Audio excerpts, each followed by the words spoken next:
ओम शांति। बाबा के महावाक्य सुनते हैं। बाबा कहते, मीठे बच्चे, बाप का कर्तव्य है कांटों के जंगल को खल्लास कर फूलों का बगीचा बनाना। इससे ही नंबर 1 फैमिली प्लानिंग हो जाती है।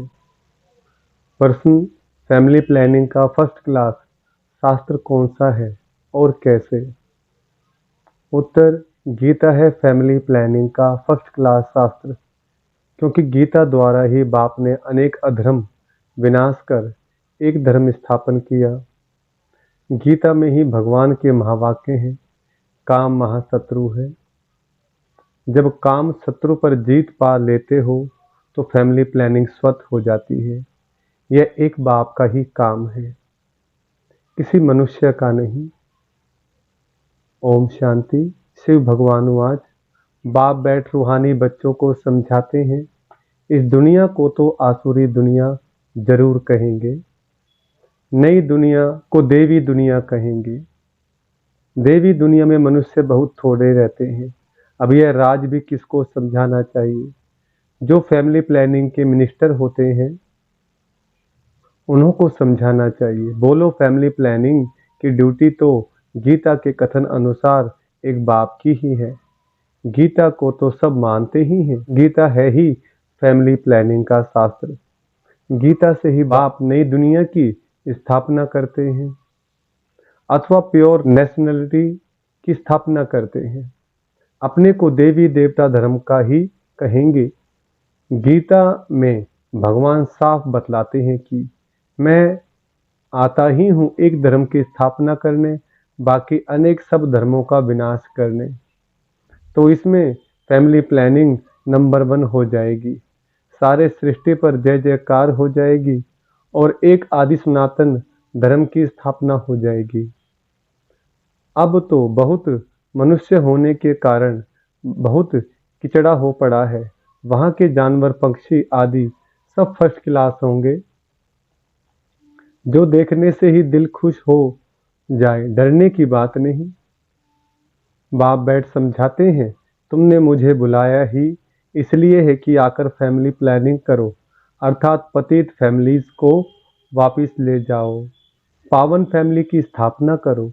तुम सब कहते थे बाबा आकर पतित दुनिया खलास कर नई पावन दुनिया बनाओ। यह बाप की ही प्लानिंग है, देखने से ही दिल खुश हो जाए। लक्ष्मी नारायण को देखने से तुम्हारी दिल खुश होती है ना? यहाँ तो यथा राजा रानी तथा प्रजा सब फर्स्ट क्लास होते हैं। तो यह फैमिली प्लानिंग की युक्ति ड्रामा में नुधी हुई है। तुम बच्चों को समझाना है, पारलौकिक बाप तो सतयुगी प्लानिंग फर्स्ट क्लास करते हैं, कांटों के जंगल को ही खलास कर देते हैं। इस सारे बंबोर को आग लग जाती है। यह धंधा तो बाप का ही है, तुम कुछ भी नहीं कर सकते हो, कितनी भी मेहनत करो। सक्सेसफुल कोई हो न सके। बाप कहते, जिस काम विकार को तुम अपना मित्र समझते हो वह बड़ा भारी दुश्मन है। बहुत है जो उनके मित्र बन जाते हैं। बाप ऑर्डिनेंस निकालते हैं, तुम इस पर विजय पहनो, तुम समझाओ। बाप कहते हैं काम महाशत्रु है। विचारों को पता ही नहीं कि फैमिली प्लानिंग कैसे हो रहा है। यह तो कलप कलप बाप करते हैं, ड्रामा अनुसार फिर यह होना ही है। सतयुग में बहुत थोड़े मनुष्य होते हैं, इसमें फिक्र की कोई बात नहीं। बाप प्रैक्टिकल में यह काम कर रहे हैं। वो लोग कितना माथा मारते हैं। एजुकेशन मिनिस्टर को भी समझाओ, अभी के कैरेक्टर्स कितने खराब हैं। देवताओं के कैरेक्टर्स कितने अच्छे थे। तुम बेपरवाह होकर वाणी चलाओ, बोलो यह कोई तुम मिनिस्टर का काम नहीं है, यह तो ऊंच से ऊंच बाप का काम है। इन देवताओं के राज्य में एक धर्म, एक राज्य, एक भाषा थी। कितने थोड़े मनुष्य थे, परंतु ऐसी युक्ति से बोलना बहुत थोड़ों को आता है। वह रुहाब नहीं रहता है। उन्हों को यह लक्ष्मी नारायण का चित्र दिखाना चाहिए। यह फैमिली प्लानिंग बाप ने ही की थी, अब फिर कर रहे हैं। इनके राज्य की स्थापना हो रही है। बाबा ने कहा है, यह लक्ष्मी नारायण का चित्र हमेशा फ्रंट में रखो और बत्तियां आदि खूब लगाओ। प्रभात फेरी में यह ट्रांस लाइट का चित्र हो जो एकदम क्लियर कोई भी देख सके। बोलो हम यह फैमिली प्लानिंग कर रहे हैं। यथा राजा रानी तथा प्रजा। डीटी डिनेस्टी की स्थापना हो रही है। बाकी सब विनाश हो जाएंगे। तुम कहते भी हो कि हे पतित पावन आओ हमको पावन बनाओ। सो तो बाप ही बना सकते हैं। एक देवी देवता धर्म ही पावन होता है। बाकी सब खत्म हो जाते हैं। बोलो शिव बाबा के हाथ में ही यह प्लानिंग है। सतयुग में यह प्लानिंग हो जाती है। वहां है ही देवता वंश। शूद्र होते नहीं। यह तो बड़ी फर्स्ट क्लास प्लानिंग है। बाकी सब धर्म खलास हो जाएंगे। इस बाप की प्लानिंग को आकर समझो। तुम्हारी यह बात सुनकर तुम पर बहुत कुर्बान जाएंगे। ये मिनिस्टर आदि निर्विकारी प्लानिंग बना कैसे सकेंगे। बाप जो ऊंचते ऊंच भगवान हैं वह आते ही हैं यह प्लानिंग करने। बाकी सब अनेक धर्मों को खलास कर देते हैं। यह बात है ही बेहद के बाप के हाथ में। पुरानी चीज को नया बना देते हैं। बाप नई दुनिया की स्थापना कर पुरानी का विनाश कर देते हैं। यह ड्रामा में नूंद है। समझाना चाहिए बहनों और भाइयों, इस सृष्टि चक्कर के आदि मध्य अंत को तुम नहीं जानते हो। बाप बतलाते हैं सतयुग आदि में न इतने मनुष्य होते हैं न फैमिली प्लानिंग आदि की बात ही करते हैं। पहले तुम सृष्टि के आदि मध्य अंत को आकर समझो। सदगति दाता बाप ही है। सदगति अर्थात सतयुगी मनुष्य। पहले पहले यह देवी देवता बहुत थोड़े थे। फर्स्ट क्लास धर्म था। बाबा फूलों की फर्स्ट क्लास प्लानिंग बनाते हैं। काम तो महाशत्रु है। आजकल तो इनके पिछाड़ी प्राण भी दे देते हैं। कोई की किसके साथ दिल होती है। माँ बाप शादी नहीं कराते हैं तो बस घर में ही हंगामा मचा देते हैं। यह है ही गंदी दुनिया। सब एक दो को कांटा लगाते रहते हैं। सतयुग में तो फूलों की वर्षा होती है। तो ऐसे ऐसे विचार सागर मंथन करो। बाबा इशारा देते रहते हैं, तुम इनको रिफाइन करो। चित्र भी भिन्न भिन्न प्रकार के बनाते हैं। ड्रामा अनुसार जो कुछ होता है वह ठीक है। किसको समझाना भी बहुत सहज है। सबका ध्यान बाप की तरफ खिंचवाना है। बाप का ही यह काम है। अब बाप ऊपर में बैठा हुआ है, यह काम करेगा नहीं। कहते भी हैं जब जब धर्म की गलानी होती है, आसुरी राज्य होता है, तब तब आकर इन सबको खलास कर देवी राज्य की स्थापना करता हूँ। मनुष्य तो अज्ञान की नींद में सोए पड़े हैं। यह सब विनाश हो जाएगा। जो निर्विकारी बनते हैं उनकी ही फैमिली आकर राज्य करती है। गायन भी है ब्रह्मा द्वारा स्थापना। किसकी? इस फैमिली की। यह प्लानिंग हो रही है। ब्रह्मा कुमार कुमारियां पवित्र बनते हैं तो उन्हों के लिए जरूर पवित्र नई दुनिया चाहिए। यह पुरुषोत्तम संगम युग बहुत छोटा है। इतने थोड़े समय में कितनी अच्छी प्लानिंग कर देते हैं। बाप सबका हिसाब किताब चुकतू कराए अपने घर ले जाते हैं। इतना सारा किचड़ा वहां नहीं ले जाएंगे। छीछी आत्माएं जा न सके, इसलिए बाप आकर गुलगुल बनाकर ले जाते हैं। ऐसी ऐसी बातों पर विचार सागर मंथन करो। तुम रियलाइज करते रहते हो। बाप कहते मैं एक धर्म की स्थापना कराने तुमको रिहर्सल करा रहा हूं।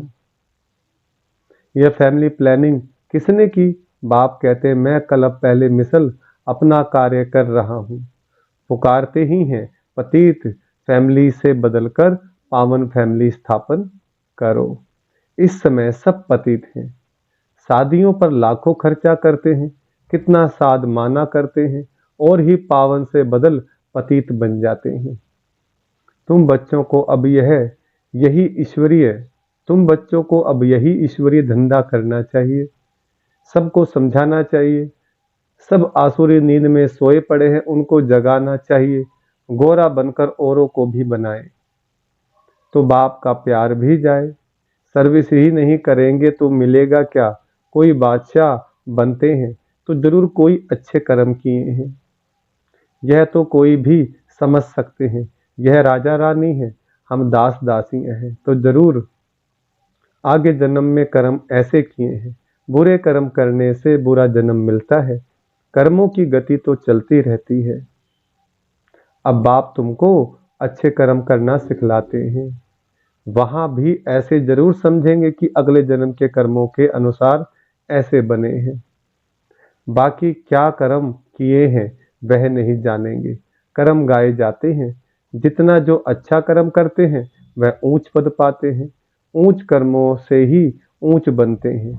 अच्छे कर्म नहीं करते हैं तो झाड़ू लगाते हैं, भरी ढोते हैं। कर्मों का फल तो कहेंगे ना।